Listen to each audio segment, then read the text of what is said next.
So the remote key fob warning sign came out. After switching off the engine, press this push sign to release the key. Then this is how you open the key fob remote.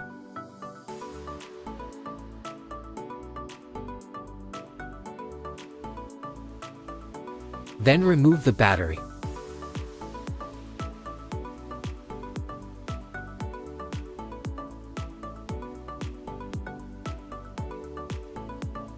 Then install the new battery.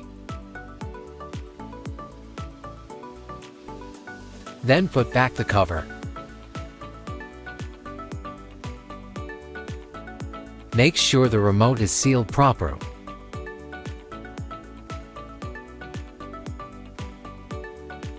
Then put the key back.